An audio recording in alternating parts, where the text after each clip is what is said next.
CM ಕುರ್ಚಿ ಕಾಳಗಕ್ಕೆ ಭಾರಿ twist. ಖರ್ಗೆನೇ next CM ಆಗಬೇಕು. ದಲಿತ ಸಿಎಂ ಆಗಲೇಬೇಕು. ಮುಖ್ಯಮಂತ್ರಿ ಸಿದ್ದರಾಮಯ್ಯ ಅವರ ಉತ್ತರಾಧಿಕಾರಿಯಾಗಲು ಡಿಕೆ ಶಿವಕುಮಾರ್ ಅವರೊಬ್ಬರೇ ಅರ್ಹರಾದ ಏಕೈಕ ನಾಯಕ ಎಂದು ಬಿಂಬಿಸಲು ಡಿಸಿಎಂ ಬೆಂಬಲಿಗರು ಎಲ್ಲಾ ರೀತಿಯ ಕಸರತ್ತು ನಡೆಸುತ್ತಿರುವುದು ಹಿರಿಯ ದಲಿತ ನಾಯಕರ ಒಂದು ವರ್ಗವು ಎಐಸಿಸಿ ಅಧ್ಯಕ್ಷ ಮಲ್ಲಿಕಾರ್ಜುನ ಖರ್ಗೆ ಅವರ ವಿರುದ್ಧ ಅಸಮಾಧಾನಗೊಂಡಿದೆ ಎಂದು ವರದಿಯಾಗಿದೆ. ಹೌದು, ಈತ ಡಿಕೆಶಿ ಬಣದವರು ಡಿನ್ನರ್ ಮೀಟಿಂಗ್ ಮಾಡ್ತಾ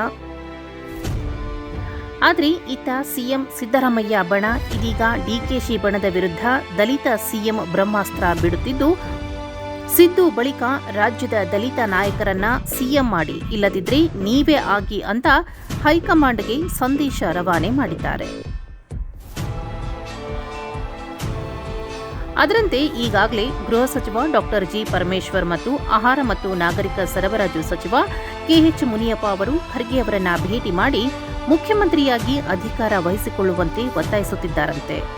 ಆದರೆ ಈ ನಿರ್ಧಾರವನ್ನ ಕಾಂಗ್ರೆಸ್ ಸಂಸದೀಯ ಪಕ್ಷದ ಅಂದರೆ ಸಿಪಿಪಿಪಿ ಮುಖ್ಯಸ್ಥೆ ಸೋನಿಯಾ ಗಾಂಧಿ ಮತ್ತು ಲೋಕಸಭೆಯಲ್ಲಿ ಎಲ್ಒಪಿ ರಾಹುಲ್ ಗಾಂಧಿ ತೆಗೆದುಕೊಳ್ಳಬೇಕಾಗಿದೆ.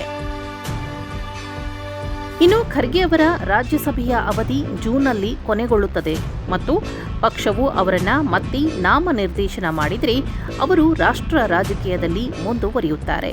ಆದರೆ ಅವರು ಎಐಸಿಸಿ ಅಧ್ಯಕ್ಷರಾಗಿ ಉಳಿಯುತ್ತಾರೆಯೇ ಎಂದು ಕಾದು ನೋಡಬೇಕೆಂದು ಕಾಂಗ್ರೆಸ್ ಹಿರಿಯ ನಾಯಕರೊಬ್ಬರು ತಿಳಿಸಿದ್ದಾರೆ.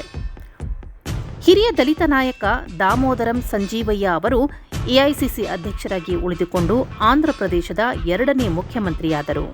1969 ಹಾಗೂ 62ರ ವೇಳೆ ಈಗ ಖರ್ಗೆ ಅವರಿಗೆ ಆ ಸಾಧನೆ ಮಾಡಲು ಅವಕಾಶ ಇದೆ ಎಂದು ನಾಯಕರು ಖರ್ಗೆ ಅವರಿಗೆ ಸೂಚಿಸಿದ್ದಾರೆ ಎನ್ನಲಾಗಿದೆ.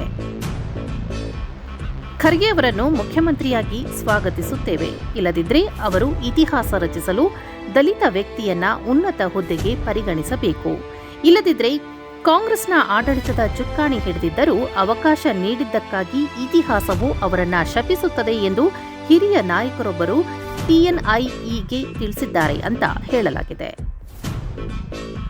ಇನ್ನು ಹುಬ್ಬಳ್ಳಿ ಧಾರವಾಡ ಪೂರ್ವ ಶಾಸಕ ಅಬ್ಬಯ್ಯ ಪ್ರಸಾದ್ ಮತ್ತು ಬಂಗಾರಪೇಟೆ ಶಾಸಕ ಎಸ್ಎನ್ ನಾರಾಯಣಸ್ವಾಮಿ ಸೇರಿದಂತೆ ದಲಿತ ಶಾಸಕರು ಕೆಪಿಸಿಸಿ ಅಧ್ಯಕ್ಷರಾಗಿ 8 ವರ್ಷಗಳ ಕಾಲ ಪಕ್ಷದ ಸಂಘಟನೆಗೆ ಕೊಡುಗೆ ನೀಡಿದ್ದರಿಂದ ಪರಮೇಶ್ವರ್ ಅವರೇ ಮುಖ್ಯಮಂತ್ರಿಯಾಗಬೇಕೆಂದು ಹೇಳಿದ್ದಾರೆ. ಸ್ವತಃ ದಲಿತ ನಾಯಕರಾದ ಪರಮೇಶ್ವರ್ ಅವರು ಮುಖ್ಯಮಂತ್ರಿಯಾಗುವ ಸಾಮರ್ಥ್ಯವನ್ನು ಯಾರೂ ಪ್ರಶ್ನಿಸಲು ಸಾಧ್ಯವಿಲ್ಲ ಎಂದು ಹೇಳಿದ್ದು ಇದೀಗ ಡಿಕೆಶಿ ಬಣಕ್ಕೆ ನುಂಗಲಾರದ ತುತ್ತಾಗಿ ಪರಿಗಣಿಸಲಾಗಿದೆ ಅಂತ ರಾಜಕೀಯ ವಲಯದಲ್ಲಿ ಕೇಳಿ ಬರ್ತಿದೆ.